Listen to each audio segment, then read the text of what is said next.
Welcome, everybody, to the Momentous Wealth Podcast, where we discuss current issues in the world of finance and break them down into understandable terms to further your education. Momentous Wealth Management is a financial planning and investment management firm based in Washington.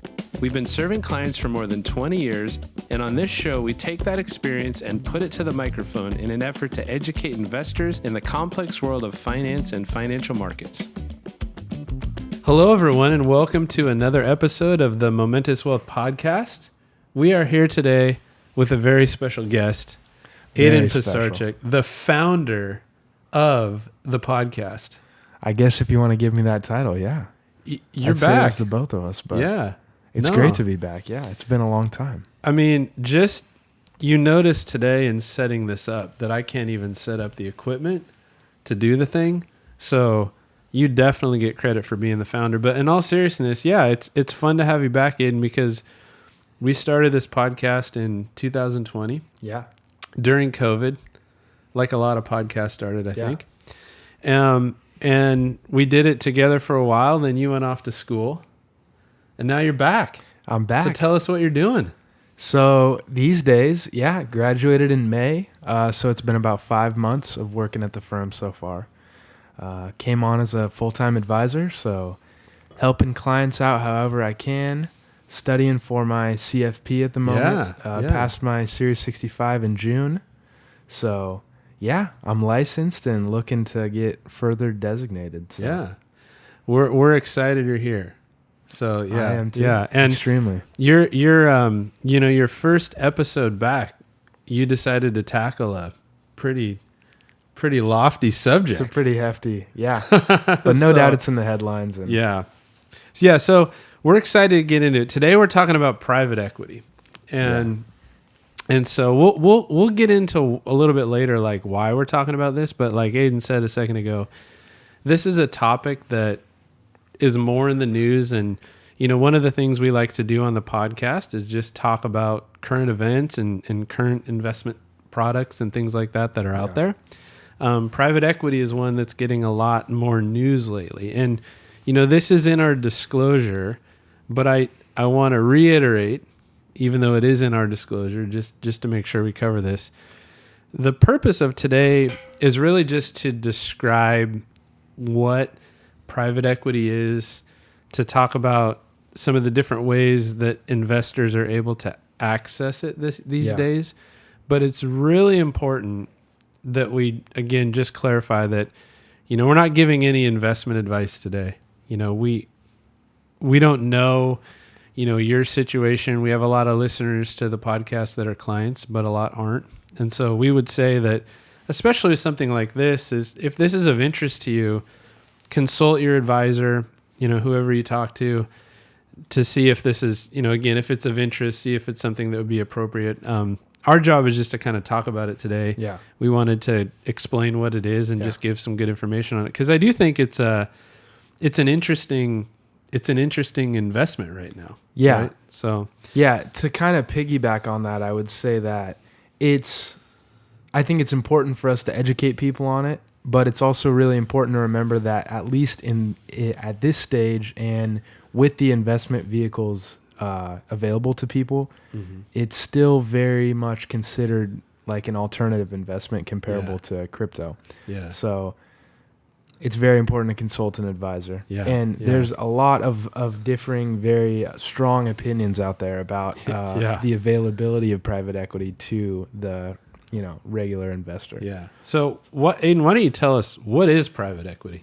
Yeah. So the simple definition of private equity is just investing in companies that aren't publicly traded. Yeah. So private equity many times appears in what you hear of venture capital, where investors are trying to get in early stages of startups and then hoping for those startups to become unicorns, which is when they reach over $1 billion valuation. So private equity, though, really just involves buying shares of a company that aren't publicly traded. Yeah.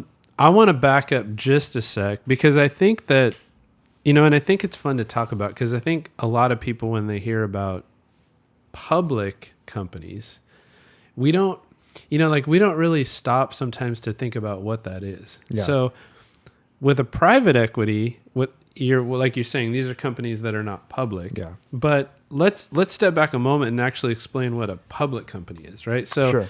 the way that, when you hear about companies on the stock market like Microsoft or whatever, what's interesting is it's kind of fun to think about how these companies came to be, right? So a lot of the companies that we invest in, not we, I mean, I'm talking about we just as in, America, not we as in us on the podcast. But, you think about companies like Starbucks, Microsoft, whatever, these are companies that usually were invented. So like Microsoft was invented by Bill Gates, Paul Allen, whoever else. They started the company and they got to a point, and this is how a lot of public companies come to be, is they're started by a founder, and then they get to a point where they want to grow, and in order to do that, they need to basically like acquire capital, right? So these companies will go public, meaning they will issue shares on the stock market and just allow anybody to invest, right? So a lot of people don't realize that when you're buying shares of Microsoft right now, you're not actually giving money to Microsoft. Like Microsoft raised the money when they first went public and people invested in it, right? Now, when you're buying Microsoft, you're just buying Microsoft shares from someone else out there who's selling their shares, right? And so these shares are just traded on a public market. Yeah. And so again, I think in order to understand private equity, it's important to kind of take that step back and say, okay, well, what's a public company, right? So that's how public companies work.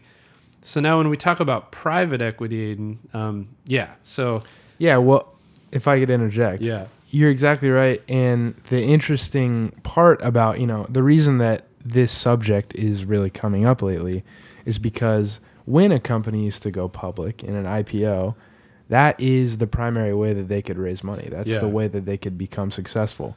But these days you're seeing so many,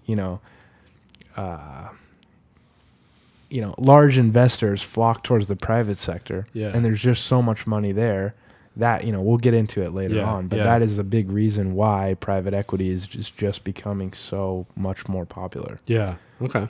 Yeah. So let's get into that. Let's talk about like why is private equity, why is it in the news today? Like what's going on in the private equity market that's making us talk about this on the podcast? Yeah. I would say number one, there's a lot of discussions. There was an executive order from Trump, and a lot of discussions around opening the availability up to the run-of-the-mill investor. Yeah. Okay. So as we've been seeing the private equity sector have a need for more funding, there's been efforts towards opening up things like 401ks to be able to invest in the private equity sector. Okay. So it's interesting because apparently 401ks have never actually outlawed private equity, but it just hasn't been accessible. 401k plan sponsors have definitely stayed away from it. Because it's so risky and there's not a lot of regulation behind it. But Trump has issued this executive order kind of ushering some more regulation to be built around it so that 401k plan sponsors may put their their clients' money into it. So that's an interesting thing that's going on. Secondly, there's this big debate coming up kind of around whether or not companies are staying private for longer. And the reasoning behind that. Obviously, we see companies like OpenAI, SpaceX. Those are the two highest valued private companies in the world right now. Yeah. So I think that's a good point to kind of talk a little bit more about, Aiden, is, you mentioned, obviously companies like OpenAI, SpaceX. I actually think that it's actually not obvious, because I was quite surprised to when we looked into some of these mutual funds that invest in private equity. I was actually surprised to see the names of some of these really large companies that are not public. You know? Yeah. So like very surprising. OpenAI is one of the main companies behind a lot of the AI stuff. Yeah. Right. This is where why we've got the young people here at the firm. So what does OpenAI do? OpenAI, most famously known for ChatGPT. Okay. Which you've probably used at this point or at least heard of. Yeah. Obviously that is probably the most successful AI company, and it's private. Yeah. And it's valued at $300 billion right now. Wow. It's really, it's quite fascinating to see a company that's worth that much that wasn't funded publicly. Yeah. Yeah. And so you see like the need for this. Yeah. So when I saw the names of some of these things like OpenAI, and we've had clients ask us if they're invested in it. Yeah. And it's been interesting to, when you look through a mutual fund, or like, let's say you own an S&P 500 index fund and you're looking through the names in there and you notice like, well, OpenAI is actually not, because it's not a publicly traded company. SpaceX, not a publicly traded company. And so what we're starting to see is a lot of companies that are very, very, very larger than a lot of public companies, are private. They're staying private. Yeah. So that's one of the reasons why we're seeing more, news and excitement around private equity markets. Like Aiden said, we're seeing more access with these rules now allowing 401ks to invest in it. And also, frankly, we're just seeing more investment options. Yeah. We're starting to see more and more mutual funds come about that instead of investing in public markets, we're actually seeing mutual funds created to go invest in the private equity markets. Sure. So it's becoming more accessible because I think it used to be if you wanted to invest in private equity, you kind of had to know somebody. Yeah. And the minimums were just so high. Yeah. Many of these mutual funds had $1 million minimums. Yeah. Yeah. So historically, you've had pension funds, really wealthy people invest. So I guess what are the things happening now? What types of investments out there are making it more accessible to the average person that wants to invest in this kind of thing? Yeah. So like some of the funds we've been researching here at the firm, actually, there are a lot of these funds kind of coming about that have much lower minimums. So more and more people can invest. Some of them have minimums like the most common is around $25,000 to $50,000. Okay. But we actually saw a couple with minimums as low as $500. Wow. So these funds coming about are allowing, more of the regular investor to get involved. It's important to remember that the fees are still very high. Yeah. They still use the 2 and 20 approach that you see in a lot of hedge funds. Yeah. What is that? 2 and 20 refers to 2% of assets invested plus a 20% performance fee. Oh, wow. So that's a pretty high fee, as you can imagine. Yeah. You put $100,000 in, you're going to pay $2,000 in fees, and then if it grows to $110,000, you're going to pay another $2,000 in fees off that performance. Okay. But the returns behind these funds are often worth the investment. Okay. I can't speak on whether a certain fund is good, but some investors have been seeing that the performance of these funds does justify the high fees. Yeah. So I would say that's, and again, past performance is never a guarantee of future. But I think that in these markets, what you're suggesting is that given the way these markets work and the return potential, that's how these investment managers are at least attempting to justify the higher fee involved. And so, I think you hit on a really good point, which is these private equity markets, like they sound really exciting. There's all these companies, again, SpaceX, OpenAI are just a couple of the well-known companies that are actually not publicly traded. So you have all this excitement around it. You now have the ability as a, kind of more average everyday investor to access these vehicles, but I think in bringing up the fees, I think that kind of gets into a good area of like, what are some of because this all sounds very exciting, but like, I guess, why would everybody not want to do this? Why would I not take and put all my money in this? There are some real things to consider, right? So, higher fees are one of the main disadvantages, I think, to some of these. But, talk to us a little bit more about some of the other potential negatives to these. There are quite a few drawbacks. Okay. First of all, we see much more volatility, as you would imagine, with, maybe a company like SpaceX or OpenAI are not going to experience quite as much. But a lot of these private equity companies are new. They haven't been around for too long, and you see a lot more volatility. Obviously, we know that risk and return are correlated, so with higher returns come a greater amount of risk. Mm-hmm. Another thing to think about is the illiquidity. Often people associate the higher returns with something called an illiquidity premium. So you get a little bit of extra money for having your money not be as accessible. But the way this illiquidity works is that most of these funds are called interval funds. Now, to explain what that is, interval funds invest in private assets. You can buy in at any time, but you can only sell during certain windows. Often this is quarterly. Yeah. But like some funds we've been researching, even at that quarterly window, the fund can only liquidate a certain percentage of its capital. Yeah. So if 100 people want to pull out in that quarter, often they can only go up to 5% of total capital. So you may have to wait quarters, years even, to pull your money out. And depending on like the universe,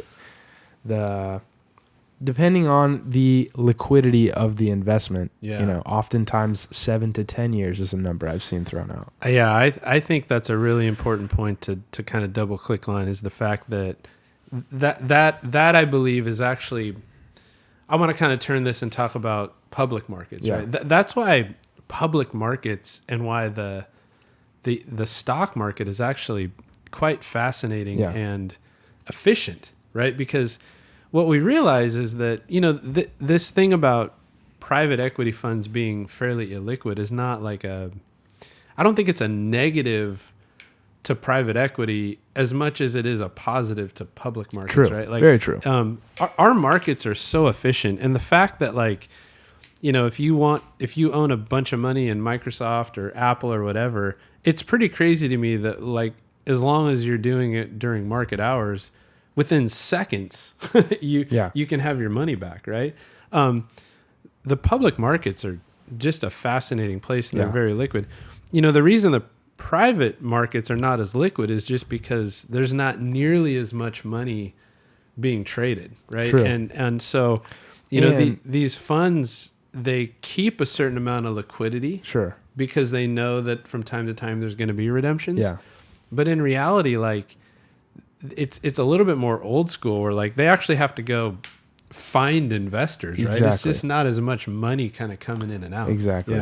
Yeah. And if you think, that's why publicly traded stocks are so beautiful, is because, like you said, shares of Starbucks are really just in the hands of buyers and sellers. It's not, it doesn't require any action on Starbucks' part to buy and sell Starbucks. Yeah. It simply requires a buyer and a seller. Yeah. So if I want my money out, like, do I actually have to call Elon and say, hey? Elon, not exactly, but private companies are much less developed in that regard. Yeah. So private companies, to make it really, really simple, think of a lemonade stand. You and your 3 other buddies want to start a lemonade stand, and let's say you spend $100 to set up this lemonade stand. You buy, the cups, the lemons, the sugar, the table, the tent for the lemonade stand, and altogether it's worth $100. Well, if you want your portion back out of that, your $25, your business partners are either going to have to sell $25 worth of lemonade, or they're going to have to start selling off the table or the tent or the cups or whatever. And this is a good way to think about private companies. If you want a share of your money out, it's actually going to require some part on the company's behalf. And so these funds, that's why they can't just, call up the company, get your investment out that day. That's really not very feasible. That's why they only offer, quarterly, even yearly, even, a 10-year long-term period. That's a really great analogy. But here's the thing. I actually invested in several lemonade stands for my kids, and I actually never got a dime back out of those things. Yeah, well. Yeah. So, I mean, I didn't actually realize I could ask for my money back. So no, that's a great point. So I think like, there's a lot of excitement and, again, a lot of great companies that are staying private, but there are some major drawbacks. And I think just to kind of, land the plane on that, you've got much less liquidity than you do in public markets, generally higher fees. And, it makes sense as well that these companies tend to be more volatile, right? Sure. But so those are the kind of the downsides. Yeah. But, what are some of the good sides? I think that one of the things we found really interesting is that the private markets are growing. There are more companies potentially staying private for longer. Is that another reason this is coming up? I mean, I know that you did some research on that. I'd love for you to go into that. I did. Yeah. Well, yeah, to quickly talk about the benefits of private equity. For one, obviously, this is no kind of recommendation. It's an investment that comes with a lot of needed research beforehand, talking to your advisor. But some of the potential benefits behind it is, an added level of diversification. And we talk about it as like an alternative sleeve. Yeah. So, perhaps 5%, 10% of your portfolio just to add another level of diversification. Additionally, there's a lot of excitement and innovation happening in this private sector. And obviously, we see that if that was in the public market, excitement towards a company is going to provide, an increase in their stock price a lot of the time. Yeah. And so if you think about that in private equity, like the place where new innovation is happening is often where people want to be with their money. So it is a really cool opportunity. There are returns that we don't typically see in public markets also, if you look at the history of private equity. But yeah, moving on to what you talked about, whether companies are staying private longer. Yeah. Do you think this is going to be a growing area? Yeah. It's an interesting subject. And if you want my opinion. Yes, we'd love your opinion. My opinion is that I didn't actually see much of a trend. Now, I see a lot of articles saying that companies are staying private for longer. Yeah. When I went and did research, it was very all over the board. Yeah. I couldn't see a clear trend of that happening. Yeah. There's a chart here from Morningstar that is presenting that the average length of time staying private in 2014 was around 7 years. And now the average time of staying private in 2024 is around 11 years. So that is a possible, that's a possible correlation leading to that. Yeah. But I have this other chart from Vanguard that's showing that really since 2003, the average years that a company stays private is around the same. Interesting. Now, there was a pretty big dip in around COVID. So that was a really interesting phenomenon. Yeah. Around COVID, actually, in 2021, there was the most amount of IPOs in history. There was around 900 IPOs. And so with so many IPOs, you'd imagine companies were coming out of their private status sooner than previous. So during COVID, the amount of time that companies were staying private was much lower. Okay. And so rebounding to what it historically was now might tend to make people see that companies are staying private for longer. Yeah. So that's a really important point. So one of the big reasons we've been hearing and for the excitement around private equity is this idea that companies are staying private for longer. And so in order to get access to a lot of these companies like OpenAI or SpaceX, that your only way to access those things is potentially to invest in a private equity fund, right? But I was really fascinated by the research too, because I think when we talked about this before the show, our opinion, because we see some stats, again, like that suggest that companies are staying private for longer. However, let's say we run with that. Yeah. Should we have this discussion as if that was true? Well, I think like you brought up a good point though, which is that might have just been skewed by COVID, right? So if we look at longer term statistics, then it would suggest that maybe that's not the trend. Maybe that was just a kind of a short term thing that happened. That's what I was seeing. And if you go and again, you that's type our in, opinion. It is. Yeah. If you go online and you type in "are companies staying private for longer," you're going to get a lot of yeses. Yeah. Most people are saying yes. Yeah. People know more than I do, Yeah. obviously. But some of the stats I saw made me feel a little bit conflicted about just immediately saying that. Yeah. Yeah. There's another stat that might suggest that companies are staying private longer, which is the number of public companies that are out there. Okay. Yeah. Yeah. Get into that. It is very true that in 1996, the amount of public companies peaked at around 7,300. And now in 2015, it was down around 3,700. And now in 2024, it's even less than that. So this is according to Wilshire Associates. Correct. Yeah. And that to me was also very interesting. The fact that there are actually far fewer public companies today. Around half as many as in the late 90s. Wow. What do you think is the main reason for that? I would say that obviously a lot of companies go out of business. Yeah. A lot of companies are acquired. Yeah. You see a lot of combining. Yeah. A lot of conglomerations. Yeah. Who are buying up. Yeah. Mergers and acquisitions. So a lot of people have been using that number as well to justify private equity. Sure. Like we're hearing a lot of people say, hey, like the number of companies that are publicly traded is far lower than it used to be. Yeah. And that must be because there's more private companies. But actually, like Aiden said, maybe not. It might just be because a lot of companies go out of business or they get bought up or there's a lot of consolidation happening these days as well. So there's multiple reasons for that. It's not necessarily, So my conclusion to that question, are companies staying private longer? My summary would be, I don't know. Yeah.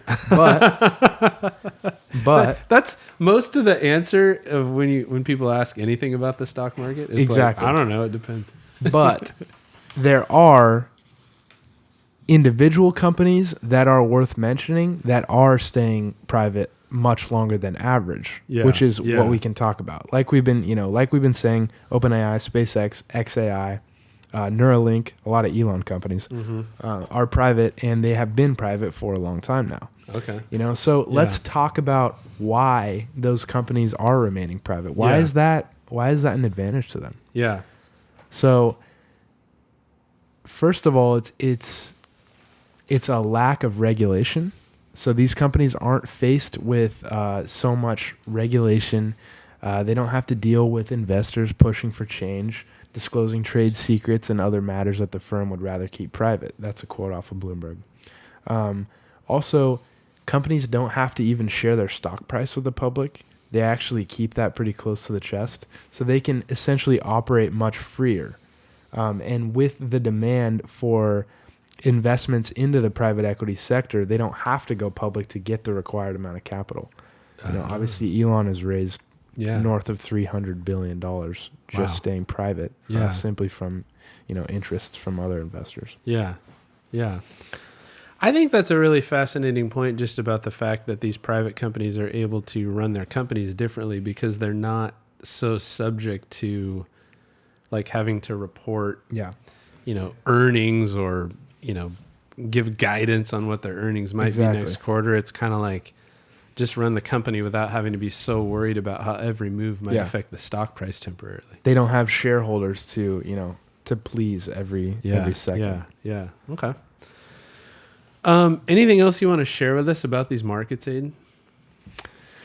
I think that sums up the majority of what I wanted to talk about. Yeah, I mean, so I think this has been a really interesting conversation about private equity. And I think, you said it best a minute ago when you said, I don't know. Yeah. Because this is an area that it kind of got to the point where we felt like, hey, the purpose of our podcast is just to educate people. Correct. We love talking about things that are in the news. This is a topic that has been gaining more and more notoriety lately. Again, mainly a lot of it lately because of the fact that of the executive order allowing it in 401k plans. Yeah. And so, we just wanted to get on and talk about it. And I think what you're noticing from this is there's a lot of unknowns. I mean, it's going to be interesting, I think, to continue to watch how this plays out. I think that my personal, this is again just my opinion. We don't have any stats on this, but I'm really interested in this notion that you just mentioned, Aiden, about the fact that a lot of we're seeing a lot of companies that just don't need to go public because there are just other avenues to access capital. Yeah. Right. And that's fascinating to me. And I'm really interested to kind of continue to see how that trend goes. Yeah. I also think that Elon Musk is a really good example of this right now, where that dude has a lot of money. Right. So it used to be that there weren't a lot of people in the world with that kind of money. So when they had this idea, the only way that they could really see if that was going to play out was to go find some money. Yeah. Whereas I just think there's a growing number of people in the world that have a lot of money to be able to do these ventures actually without having to access public markets. Because you have to imagine a large percentage of that valuation is Elon Musk's personal wallet. Oh, yeah. Yeah. Yeah. So I just think as we have more, billionaires in the world that have a ton of capital, I think as we have just this other avenue of accessing money, these private markets and these funds that are coming together, I think, again, the fact that we're allowing them in 401k plans now, I mean, that's massive, because there is so much money sitting in 401k plans that now if all that money is able to go into some of these pooled investment vehicles, these funds. Hopefully not too much. Yeah. Yeah.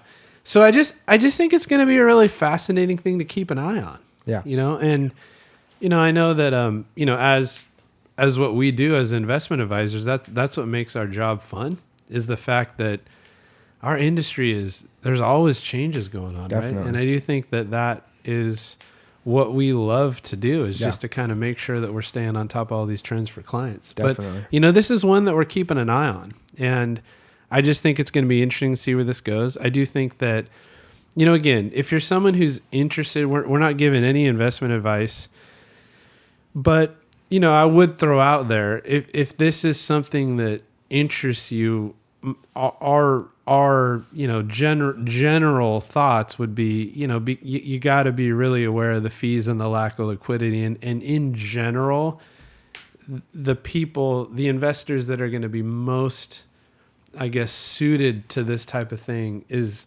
very long term. Definitely. I mean, like you said, you're talking 7-10 years. Yeah. I mean, if you're even at all interested in this, it's a very, very, very long-term type thing. I'd say very long-term, as well as somewhat discretionary as well.